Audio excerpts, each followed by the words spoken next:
संत रविदास और मन चंगा तो कठौती में गंगा।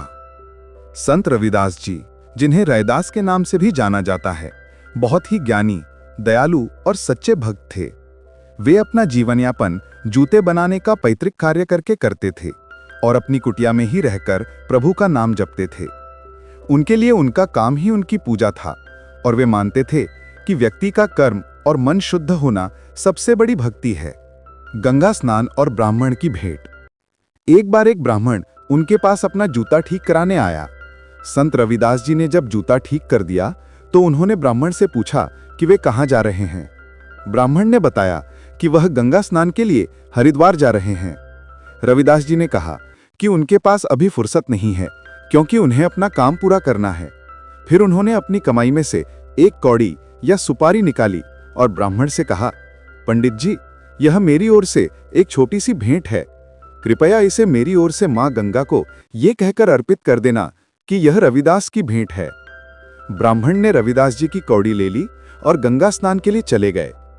जब ब्राह्मण गंगा स्नान करके पूजा अर्चना करने के बाद जाने लगे तो उन्हें याद आया कि रविदास जी की भेंट अभी तक गंगा मैया को नहीं दी है। उन्होंने अनिच्छा से गंगा के किनारे खड़े होकर कौड़ी को गंगा में उछाल दिया और कहा, हे मां गंगे, रविदास की यह भेंट स्वीकार करें। तभी एक चमत्कार हुआ। गंगा के जल से स्वयं गंगा मां प्रकट हुईं। उन्होंने अपने हाथ से रविदास जी की कौड़ी स्वीकार की और ब्राह्मण से कहा, रविदास ने अपनी सच्ची भक्ति और श्रद्धा से यह भेंट दी है। यह कंगन या रत्न जड़ित चूड़ी मेरी ओर से उन्हें भेंट स्वरूप दे देना। गंगा मां ने ब्राह्मण को हीरे जड़ित एक कीमती कंगन दिया और अंतर्ध्यान हो गई। कंगन को देखकर ब्राह्मण के मन में लालच आ गया। उसने सोचा कि रविदास जी तो जूते बनाने वाले हैं, उन्हें क्या पता कि यह कंगन कितना कीमती है। उसने कंगन अपने पास छिपा लिया और रविदास जी को कुछ नहीं बताया। बाद में ब्राह्मण ने वह कंगन उस क्षेत्र के राजा को भेंट कर दिया। राजा उस अद्वितीय और कीमती कंगन को देखकर बहुत प्रसन्न हुए। राजा ने अपनी रानी को वह कंगन भेंट किया, लेकिन रानी को ऐसा ही एक और कंगन चाहिए था। राजा ने ब्राह्मण का बुलाकर कहा कि वह उन्हें ठीक वैसा ही दूसरा कंगन लाकर दें। ब्राह्मण यह सुनकर डर गया। वह जानता था कि वैसा कंगन सिर्फ गंगा मां ही दे सकती हैं और उन्होंने वह कंगन रविदास जी के लिए दिया था।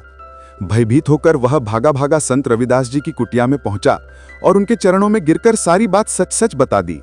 संत रविदास जी ने ब्राह्मण को शांत किया। उन्होंने कहा कि गंगा मां ने जो दिया वह तो चला गया, लेकिन उन्हें परेशान नहीं होना चाहिए। रविदास जी ने अपने काम के लिए चमड़ा गलाने के लिए रखे जल के बर्तन को उठाया।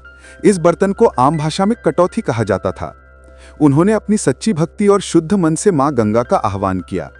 कहा जाता है कि जैसे ही संत रविदास जी ने आह्वान किया, उसी कटौती के जल में स्वयं गंगा मां प्रकट हुईं। गंगा मां ने रविदास जी की भक्ति से प्रसन्न होकर वैसा ही दूसरा कंगन कटौती के जल में प्रकट कर दिया। रविदास जी ने वह कंगन ब्राह्मण को दिया और कहा कि इसे राजा को दे आना। इस अलौकिक दृश्य को देखकर ब्राह्मण और सभी देखने वाले अचंभित हो गए। तब संत रविदास जी ने यह उक्ति कही, मन चंगा तो कटौती में गंगा। इस कहानी का सार यह है कि बाहरी तीर्थ स्थानों पर जाने या धार्मिक कर्मकांड करने से अधिक महत्वपूर्ण व्यक्ति के मन की पवित्रता और इरादों की शुद्धता है। मन चंगा, मन या हृदय शुद्ध और सच्चा हो।